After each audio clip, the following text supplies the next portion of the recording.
नमस्कार दोस्तों, जीवन पथिक के इस अंक में आपका स्वागत है। और आइए सबसे पहले स्वागत करें अपने बहुत ही चिर परिचित मित्र, विद्वान डॉक्टर गौतम चैटर्जी का, जो हमसे जुड़ते हैं वाराणसी से। गौतम जी, इस अंक में आपका स्वागत है। स्वागत स्वीकार्य है। अभिनंदन मेनका जी। धन्यवाद, धन्यवाद। गौतम जी, एक बात बताइए कि जैसे अगर हम कुछ काम कर रहे हैं, तो अपने माइंड के कहने से कर रहे हैं या अपने मन से कर रहे हैं? क्या इसमें कुछ फर्क होता है?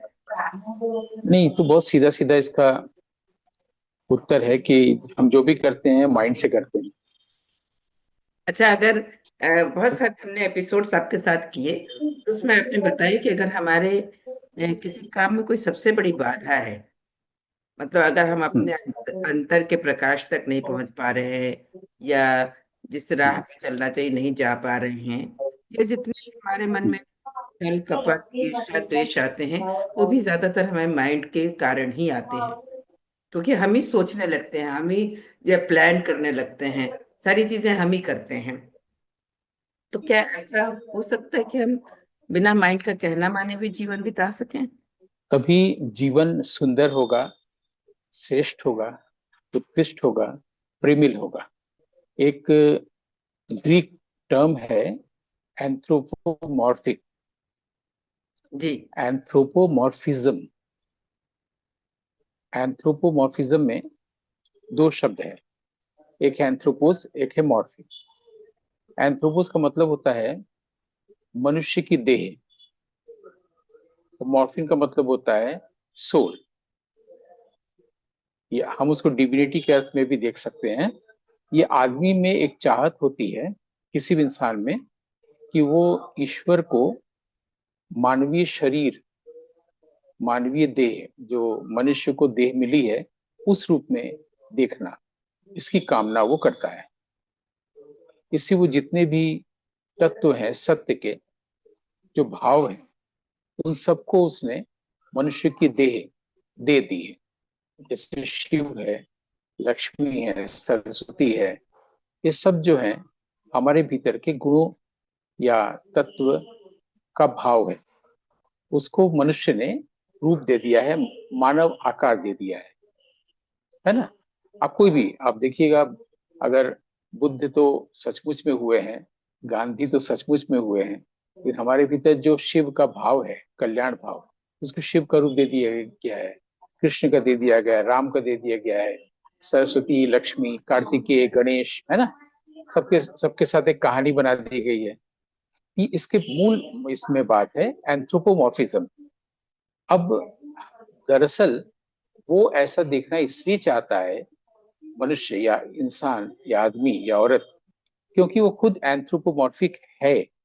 जैसे हमने एक एपिसोड में बताया था कि एक इमेजरी वेद में दी गई है, एक मेटाफर, कि जो वृषभ है, बुल, वो आदमी में प्रवेश कर गया है, इसलिए भी इंसान बोलता है, और वो बुल शिव के साथ है। शिव यानी कि वो रूप मानव देह में, जिसको इंसान ने बनाया है गुणों के आधार पर। उसके साथ एक बुल भी रखा है, लेकिन बुल का अर्थ नहीं समझते। लेकिन अगर हम लोग वेद की इस बात को ले लें कि हमारे भीतर वो बुल है, इसका मतलब हमारे भीतर डिविनिटी है। डिविनिटी है, और या ईश्वर है, या सत्य है, या शिव है, और जो इस शरीर के माध्यम से व्यक्त हो रहा है। यानी हम एंथ्रोपोमॉर्फिक खुद हुए, बाहर देखने की जरूरत ही नहीं है। अब इसको आदमी कम समझता है। गोथे कवि हुए हैं 18वीं शताब्दी में, 17वीं शताब्दी में, जो कि ये कहते थे कि आदमी इसको समझना नहीं चाहता कि वो खुद एंथ्रोपोमॉर्फिक है।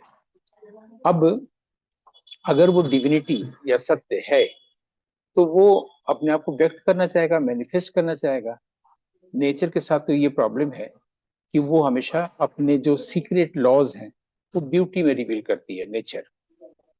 लेकिन हमारे भीतर अगर वो डिविनिटी है, वो ट्रुथ है, जो कि है, जैसे कि हमने शो किया, तो वो अपने आप को कैसे मैनिफेस्ट कर रहा है, ये देखने की हम कोशिश कर सकते हैं। लोगों ने किया है, हमारे सीनियर्स ने किया है। वो उसी का उपयोग करेगा ना। जैसे देह है, देह में ब्रेन है, देह में कोशिकाएं हैं, रक्त संचार है, उसी का तो उपयोग करेगा। अब हम लोग जो सोचते हैं वो माइंड है। माइंड का उपयोग हम कर रहे हैं, माइंड का उपयोग वो करना चाहता है, उसको करने नहीं दे रहे हैं। तो जब वो करने लगेगा, तो हम देखेंगे कि जो हम जिसको कहते थे हम हैं, हम कर रहे हैं, वो तो एग्जिस्ट ही नहीं कर रहा था। वो तो भूत था, जो नॉन एग्जिस्टेंट एंटिटी है। यानी कि माइंड ने एक भूत बना दिया, माइंडर, जो सोचता है कि हम कर रहे हैं, हम माइंड की बात मान के ही काम कर रहे हैं, हम ईश्वर को पालेंगे, हम मेडिटेशन करेंगे। ये वो भूत ही भ्रम दे रहा है। जब हम उसको करने दे रहे हैं, माइंड का उपयोग या ब्रेन का उपयोग या शरीर का उपयोग, ताकि वो जैसे मर्जी करे, उसकी जो भी भाषा हो। अगर सचमुच माइंड है तो माइंड को यूज करेगा, ब्रेन है तो ब्रेन का यूज करे, उसको करने दे, तो ये पूरा प्रसंग हट जाएगा कि हम माइंड की बात मान के कोई जीवन जी सकते हैं या नहीं जी सकते, जो आपका प्रश्न है। यही तो आपका प्रश्न है। तो अगर हम उसको करने दें, उसको हम कैसे करने देंगे? कि जब हम शांत रहेंगे, खामोश रहेंगे और खुद कोई एफर्ट नहीं करेंगे, क्योंकि एफर्ट करना ही ईगो है, एफर्ट करना ही माइंड का काम है। तो जब हम शांत रहेंगे, जब हम रहेंगे, कोई एफर्ट नहीं करेंगे, तो वो जो माइंड का उपयोग करता है, माइंडर है, जिसको हम सोचते हैं कि मैं मेरा, वो बेचारा कुछ कर नहीं पाएगा। तब वो करेगा जो हमारे भीतर है, जिसकी पूजा करने के लिए हम लोग बाहर जाते हैं, मंदिरों में और मस्जिदों में। तो ये जो हमारा उस तरफ मोड़ना कि हम उसको करने दे, वास्तव में पूजा यही है। मन जब आत्मा में या मन जब हृदय में अपने आप को मर्ज कर देता है, वही दरअसल वर्शिप है, पूजा है। और ऐसे में जैसे ही हम शांत होंगे, तो यानी कि हम जिसको मन कह रहे थे, सोचना कह रहे थे, वो मुड़ गया और उसे मिल गया, गायब हो गया, न जाने कहाँ गया। अब वो कर रहा है, हम अधिक से अधिक शुरू में उसके साक्षी हो सकते हैं। उसके बाद ये दो भी नहीं रहेगा। वो जो वृषभ है, वो जो शिव है, वो और उसको उसको विटनेस करने वाला, ये भी दो नहीं रहेगा। यानी वो जो कर रहा है, उसको देखने वाला जो हुआ सीयर, सीयर फिर किसको देख रहा है? जैसे वो खुद को ही देख रहा होगा, दोनों फिर दो नहीं कहे जाएंगे। सीयर यानी कि जो देखने वाला, सीन जो कि बाहर है। तो भीतर का ये सीन जब वो देख रहा होगा, कि जितना वो सीयर इस सीन को देखेगा, उस विषय को देखेगा, उस शिव या उस सत्य को देखेगा, वो स्वयं वही होता चला जाएगा। ब्रह्म को जो देख जानता है, वो ब्रह्म हो जाता है। ब्रह्मविद ब्रह्मैव भवति, ये कहा गया है हमारे शास्त्रों में। जैसे ही हम उसके साक्षी होते हैं, उसको करने देते हैं, हम स्वयं वही हो जाते हैं। तो आशा करते हैं कि आपके प्रश्न का उत्तर मैं दे सका। बिल्कुल बिल्कुल। एक एक बात जो आपने कही, ये तो मेरी समझ में आ गई कि अगर हम उसको करने दें, यानी अपने अपने अंदर जो डिविनिटी है उसको करने दें, तो मैं वाला भाव नहीं रह जाएगा, फिर उसको जैसा मन करे वो करेगा। और आपने बीच में बताया कि सीयर जो होता है, जो देखने वाला होता है, वो वही हो जाता है जो करने वाले को हम देते हैं, यानी डिविनिटी को देते हैं, ब्रह्म को अगर हमने जाना तो हम ब्रह्म हो जाते हैं। एक बात जो है मैं बहुत दिनों से आपसे जानना चाह रही थी, जो बहुत बड़े बड़े संत होते हैं, महात्मा होते हैं, और जो समाधि ले लेते हैं, आम भाषा में अगर हम कहें समाधि को, तो हम उसको डेथ कहेंगे, देहावसान कहेंगे।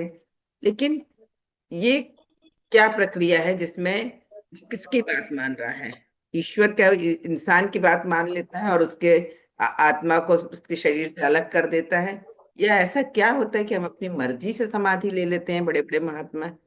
आपके आपके वाक्यों से या शब्दों से ये लग रहा है कि देह में होकर देह से मुक्त हो जाना समाधि लेना है। लेकिन जी। समाधि शब्द का एक ही अर्थ होता है, जब जो माइंड जब कैंसल्ड हो जाए। Cancelled mind is state of समाधि। इसके अलावा कोई चीज समाधि होती ही नहीं है, क्योंकि माइंड है, इसकी बॉडी है। जब माइंड कैंसिल हुआ तो बॉडी का सेंस ही नहीं रहा। तो समाधि शब्द को समझने की शुरुआत यहाँ से होती है। जो मतलब मेडिकल साइंस की भाषा में जिसको डॉक्टर्स ब्रेन डेथ कहते हैं, क्या वो कैंसल्ड माइंड ही है? नहीं, एक्चुअली माइंड एग्जिस्ट ही नहीं करता, मैंने अभी बताया ना। माइंड एग्जिस्ट ही नहीं करता। लेकिन जब हमारे लिए एग्जिस्ट कर रहा है, वो जो भ्रम है, जो कि भूत है, जब हम देखते हैं कि वो एग्जिस्ट नहीं कर रहा था, और हम जब ब्रह्म में लीन है। ब्रह्म में लीन का मतलब ये नहीं होता है कि किसी साधु संत का देहांत हो गया और हम लोगों ने अखबारों में लिख दिया कि वो ब्रह्म लीन हो गए। ब्रह्म में वे लीन तो पहले से ही थे, तभी तो वो महापुरुष या मनीषी हुए, या मुनि हुए, या ऋषि हुए। ये ब्रह्म में बात लीन तो हमें पहले से ही सचमुच थे, में, रामकृष्ण ये परमहंस, बात ऐसा लगा कि एक कबीर मिनट में समझ में और आ गई। रामकृष्ण परमहंस। हाँ, ये लोग पहले से ही ब्रह्म में ही लीन है, वहां माइंड है ही नहीं है। आपकी प्रश्न है तो वो जो उत्तर दे रहा है, तो वो उत्तर दे रहा है। और जिसको समझा जा रहा है कि रमन महर्षि दे रहे हैं, या कबीर दे रहे हैं, या साईं बाबा दे रहे हैं, शिरडी के, वो जो दे रहे हैं, वो हम लोग नाम और रूप को देख रहे हैं, इसलिए लग रहा है कि वो व्यक्ति दे रहा है, वो हमको कोई व्यक्ति नहीं रहा, उसके जरिए ईश्वर दे रहा है। ईश्वर हमेशा ही निराकार है, अरूप है। हम वाह। लोग हमेशा, जो दिखता है वही रूप है, रूप शब्द की यही परिभाषा है कि जो दिखता है वो रूप है। जो नहीं दिखता उसको देखे भी क्यों हम, जो नहीं दिखता? क्योंकि ईश्वर को हम लोग ऑब्जेक्ट मान के देखने जाते हैं, ईश्वर का साक्षात्कार करने जाते हैं। संभव ही नहीं, वो ऑब्जेक्ट है ही नहीं है। जो उसको देखना चाहता है वो कौन है? हम्म। जो देखना चाहता है वो सीयर है। अब सीयर है तो कोई चीज देखेगा तभी तो वो सीयर हो रहा है। सीइंग क्या है, सीन क्या है, वो मैंने आपको बता दिया। कि बिल्कुल। वो जो सीयर, जो वास्तव में जो वृषभ है, जो बुल है, जो शिव है, वो उसने उस वो है, वो कर रहा है। लेकिन भीतर कहीं एक बीच में भ्रम आ गया है, और वहां से वो पैदा हो गया भूत। वो बोल रहा है मैं कर रहा हूँ, आई एम द डूअर। मैं माइंड का इस्तेमाल कर रहा हूँ, मैं माइंड को इन्वर्ट करूंगा, मैं शिव का ध्यान करूंगा, मैं मेडिटेशन करूंगा, मैं योग प्राणायाम करूंगा। ये सब वो भूत कह रहा है, दरअसल जो एग्जिस्ट ही नहीं करता। कर तो वो रहा है, जब भूत है तब भी वो कर रहा है, जब भूत का एहसास हो गया कि वो नहीं है तब भी वो कर रहा है। तो भूत नहीं है, इसका रियलाइजेशन ही रियलाइजेशन है। तो दरअसल जो नहीं है, जो झूठ है, उसको हटाना ही इंसान का खाली काम है। सत्य तो पहले से क्रियाशील है, जब ये शरीर भी नहीं आया था तब से मैं हूं। जब ये शरीर का जन्म नहीं हुआ था तब भी मैं था, आगे भी मैं हूं। जन्म शरीर का हुआ है, मृत्यु शरीर की होगी, अंत शरीर का होगा।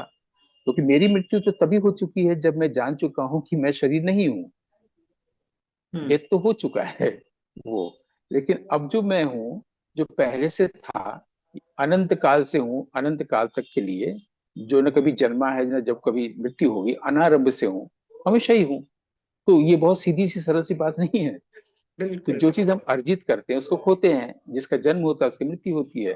मेरा जन्म नहीं हुआ है, उसका जन्म नहीं हुआ है, जो कि शिव है, जो वृषभ है, जो सरस्वती है, जो वाक शक्ति है, जो वाक देवी है, उसका जन्म और उसका मृत्यु से कोई लेना देना नहीं होता है। वो जो भूत है, उसका जन्म हुआ है, उसकी मृत्यु बहुत जरूरी है, जिसको आनंद महिमा कहा करती थी, डेथ मस्ट डाई। भूत की मृत्यु बहुत जरूरी है। तो भूत के कारण ही देह है। भूत की मृत्यु हुई माने मोक्ष, ब्रह्मलीन। बिल्कुल, बहुत अच्छी बात कही आपने। जैसे लगा कि आपने भी वो अंधकार हटाया जो जिसमें हम जी रहे थे, या हम हमेशा इस भ्रम में थे कि बिना मीन के हम जी नहीं सकते हैं, और अपने आप को डूबर मान रहे थे। और ये एक बात आपने जो हमारे आखिरी के जिज्ञासा में बताई कि वे सारे लोग पहले से ही ब्रह्मलीन थे। कि जो है, चाहे साईं बाबा हो या कोई भी हो, तो वो मुझे बहुत अच्छा लगा कि सचमुच इतनी छोटी सी बात हम समझ नहीं पाते थे, और अचानक से ऐसा लगा कि सारी बातें जो तुरंत समझ में आ गई, कि बहुत बड़ा अंधकार था और एक रोशनी आ गई, फिर सारी चीजें समझ में आ गई। सचमुच दिल से आपका बहुत बहुत शुक्रिया, जो आपने हमारे इतने, ऐसा लग रहा था कि अनसुलझा प्रश्न है ये, उसको बड़ी आसानी से सुलझा दिया।